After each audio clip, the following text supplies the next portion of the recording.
Om Shanti. This is the Avyakt Murli of 3rd of April, 1981. And the title is The Path of Bhakti is the Memorial of Those on the Path of Knowledge. What meeting is now taking place in Madhuban? Today is the meeting of the many rivers with the ocean. Each small and large river of knowledge is a purifier, like the Father. Baba is looking at his service companions, the purifying rivers, who left this land and went around. The souls of this land and abroad have been purified and are singing many songs of praise. The songs that are now in the mind will be in the Copper Age, become the songs sang through their lips. The songs of praise that Baba now sings is of the elevated task and the elevated life of you elevated souls.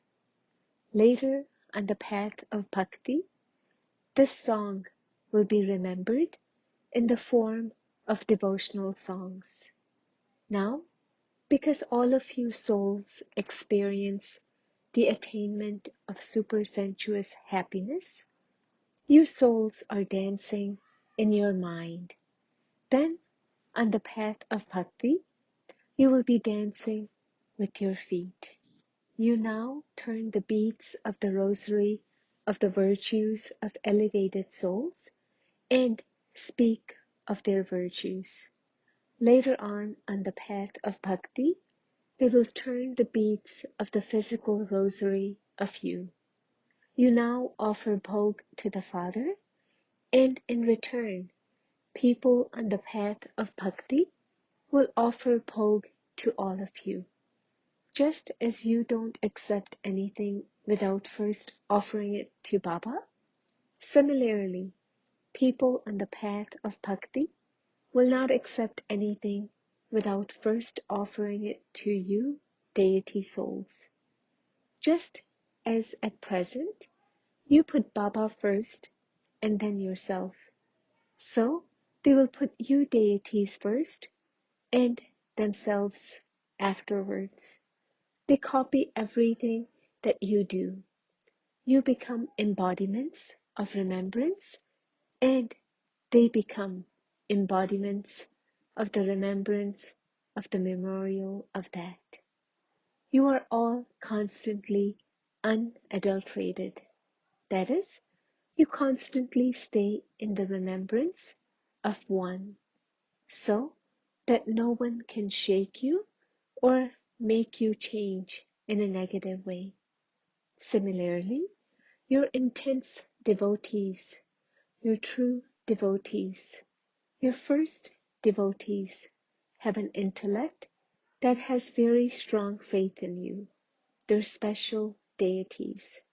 Their faith in you is unshakable and unbreakable.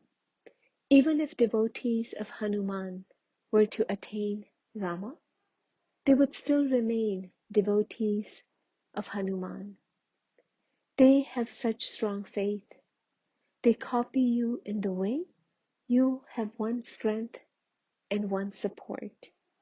It is at this time that all of you become spiritual pilgrims. Your pilgrimage is of remembrance of God, and their pilgrimage is in memory of you. At present, all of you walk around the pillars of the Tower of Knowledge and Peace in order to read the elevated versions and teachings of becoming an embodiment of remembrance, and you also make everyone else walk around it. You walk around the tower to read the teachings written on the tower. You don't miss any side of the tower. When you have been around of all four sides the tower, you feel that you have seen and experienced everything. Later on, in memory of this Devotees go around all a few idols. Until they have gone around those idols, they wouldn't feel that their worshipping is complete. On the path of bhakti, they copy in a physical way every subtle action and virtue of all of you. This is why Bhagdada constantly advises all of you deity souls to keep firm faith in one in your intellect. If you don't stay in constant and stable remembrance of one at this time, if you don't concentrate on one, if you don't remain unshakable, then your devotees cannot have an intellect with strong faith in you. If the foot of your intellect wanders here and there, later the feet of your devotees would stumble around. Sometimes they would consider one idol to be their deity, and sometimes another idol. Today they would be devotees of Rama, and tomorrow they would be devotees of Krishna. If you don't now have the stage of experiencing all attainments from one, then your devotees' souls would be wandering around from one deity to another for some attainment. When you move away from your elevated honor now, your devotees will later on also become distressed and leave you. Just as now, instead of having subtle experiences through remembrance, you complain because of the lack of attainment due to your weaknesses. Either you complain of being disheartened or you complain out of love. Therefore, your devotees too will constantly complain.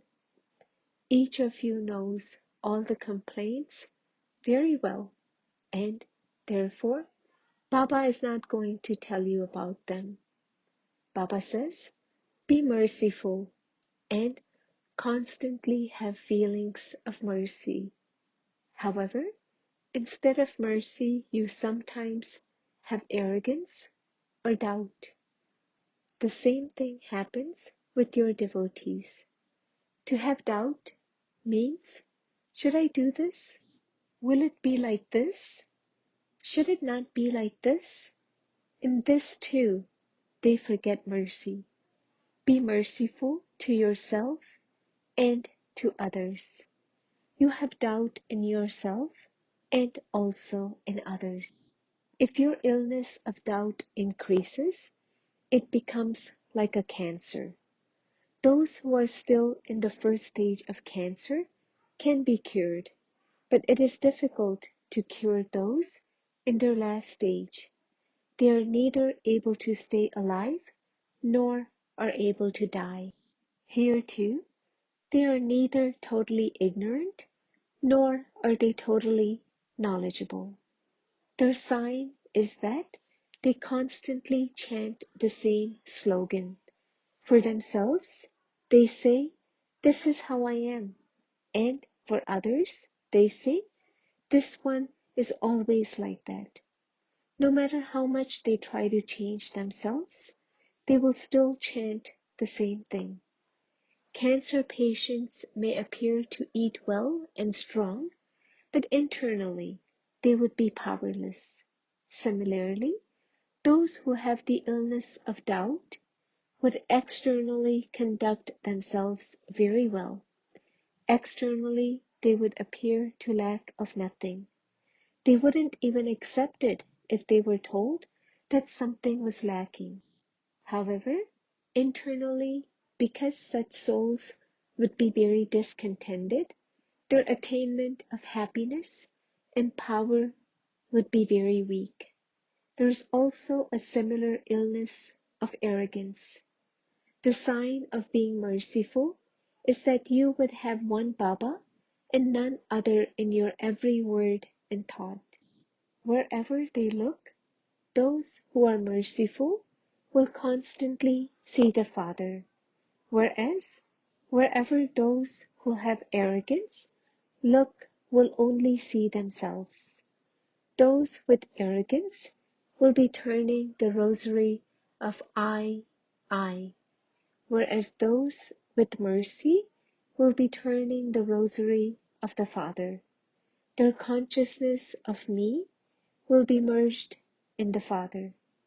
This is what it means to be absorbed in the love for Father. This type of soul is merged in the Father's love, and the other type of soul is merged in the consciousness of me. You are master gods for your devotees.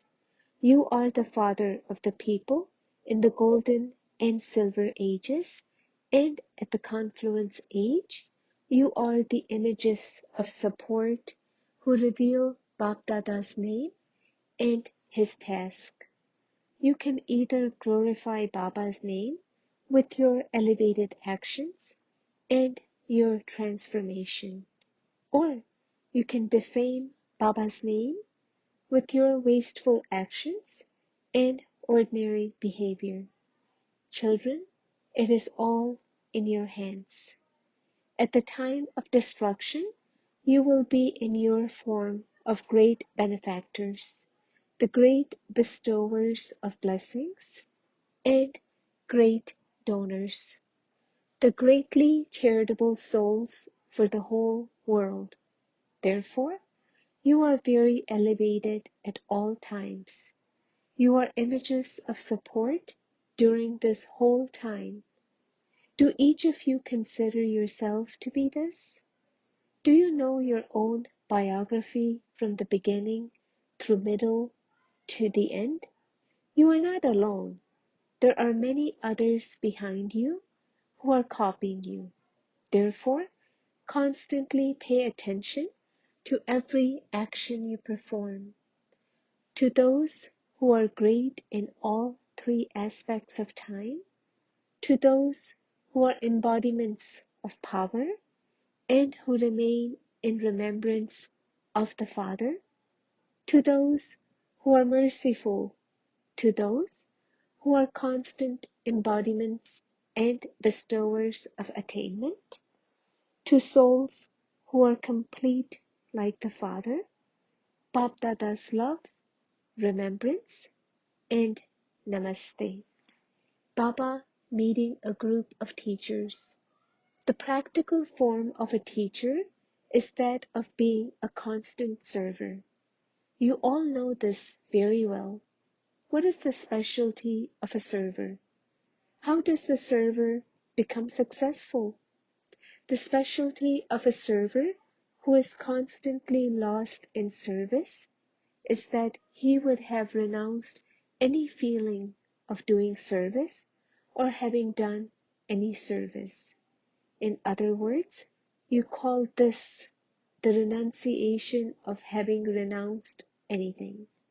When you say, I did this service, that service would not be successful. I did not do anything, but I was the instrument through whom it was done. And Baba was the one doing it. Then there is praise of the Father. When you say that you are the server, or that you did something, or that you will do something, then that consciousness of I, even in terms of being a server, won't allow that service to be successful. When service is mixed with the consciousness of I, it becomes service filled with a selfish motive, not service filled with renunciation. In the world, there are two types of serviceable souls. One type of serviceable soul are those who serve with selfish motives, and second type are those who are embodiments of renunciation out of love. So what type of server you are? You have already been told that when your consciousness of I is merged in Baba's love, then this is what it means to be a true server. Then the language of I and you comes to an end. Baba is the one inspiring the act, and you are the instrument performing it. Anyone can become an instrument. When you have the consciousness of I, what does that mean? Who bleats? Meh, meh, all the time? A goat. By constantly bleeding, you become dependent. The head and shoulder of a goat is constantly bowed down, whereas a lion constantly holds his head high. So, where there is the consciousness of I, you are bowing down to one or another desire and do not have the intoxication to hold your head up high. Due to one or another reason, you keep your head down like a goat. A householder's life is like that of a goat, because you are constantly bowed down. To bow down in humility is a different matter. This is not humility making you bow down, but Maya making you bow down. She forces you to bow your head and makes you look down. To have the consciousness of I mixed in service means to become dependent. You would then be dependent on a person or a possession, the atmosphere, or anything else. You even become dependent on your own sanskars. To be dependent means to be under an external influence. Those who are influenced by others become dependent. Servers cannot have this sanskar. Servers are those who issue a challenge. You always hold your head high when you issue a challenge. When you have made a mistake, you would look down while you speak. To be a server means to be one who challenges. To be a server means to be one of those who challenge Maya and also the souls of the world about the Father. Those who have first challenged their old sanskars are then able to challenge others. First, you have to challenge your own sanskars in particular, and then you can challenge, in general, all the obstacles that come. Obstacles can never stop true servers. Those who challenge others are able to change the mountainous form of Maya into a mustard seed form within a second. In the drama, you show about Maya. What is it that you show? That you will change a mountain into a mustard seed. To be a true server means to be those who are equal to the Father. What does the Father first of all call himself? He says, I am the world servant. To be a server means to be equal to the Father. The service you do in this one birth enables you to claim a crown and a throne for many future births. The confluence age is the age of doing service. And for how long do you have to do that? In any case, the confluence is a small age. Therefore, if you do receive an opportunity to serve in this age, it is for a short time. Even when someone has been serving for 50 to 60 years, if you subtract 50 to 60 years from 5,000 years, then all the rest of the cycle is the time of the reward. That means serving for 60 years and enjoying the nourishment of that for the rest of the cycle. You become worthy according to the effort you make at the confluence age. Then you will become a worshipper according to how worthy of being worshipped you become. You will become the foremost worshippers. Then just see how good your final birth is too. Even the final birth of you good effort makers has been good. And so from this you understand how good your past births must have been. This is like experiencing a little sorrow in comparison to the happiness you have experienced. When, for instance, a very wealthy person becomes a little poor, you would say that he has become poor. When the temperature of a wealthy person is even 1 degree too high, you would say that he has a temperature. However, when the temperature of a poor person is almost 5 degrees too high, no one would even ask. Similarly, the sorrow that you experience is not that much, but because you have experienced extreme happiness, it is said that you are experiencing sorrow. Even in your final birth, you haven't become beggars, have you? You have never become those who beg for a couple of chapatis at every doorstep. This is why you have been told that whereas the time for making effort is very short, the time for experiencing the reward of that is very long. The reward is so elevated.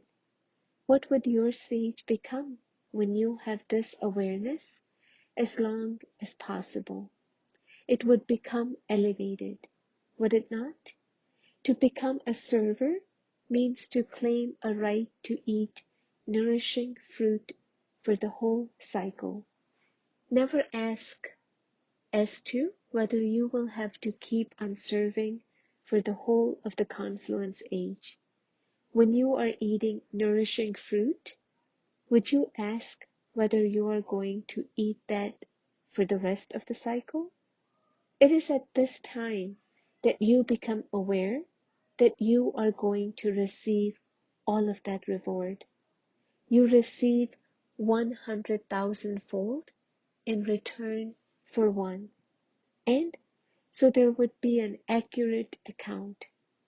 To be a server means to be constantly happy for the whole cycle. This is no small fortune. Whether you call yourself a teacher or a server, you receive 100,000 fold in return for the service you do. What is the effort you make?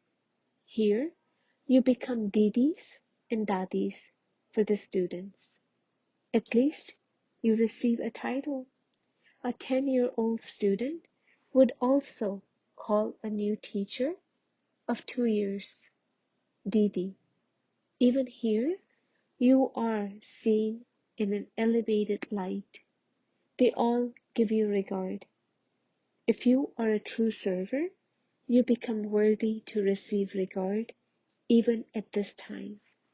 If you have something else mixed in you, you may be called Didi or Dadi, but tomorrow you may be called something else. When the motivation of your service is mixed, the regard you are given will be mixed. This is why to be a server means to be equal to the Father. To be a server means to place each of your footsteps in the Father's footsteps, not to be a little ahead or behind. To take each and every footstep according to the Father's Srimad, whether it be in thoughts, words, actions, or in connections and relationships. To be among those who place their feet exactly in Baba's footsteps is to be called those who take Baba's footsteps. What do you think? You are such a group are you not? You teachers are constantly easy yogis, are you not? If you teachers are yourselves experiencing labor in everything, what would be the condition of your students? Acha. Blessing. May you be an embodiment of success by maintaining your balance of being an authority and love and truth and service. In this land of falsehood, you saw Brahma Baba as an authority of truth in a practical form. His words of authority never gave rise to any feeling of arrogance. Love was merged in his words of authority. His words of authority were not just filled with love, but were also very influential. So, follow the Father. Love and authority, humility and greatness should all be equally visible. If you now underline this type of service, you can become an embodiment of success. Slogan: to transform mine into yours means to claim a right to your fortune. Om Shanti.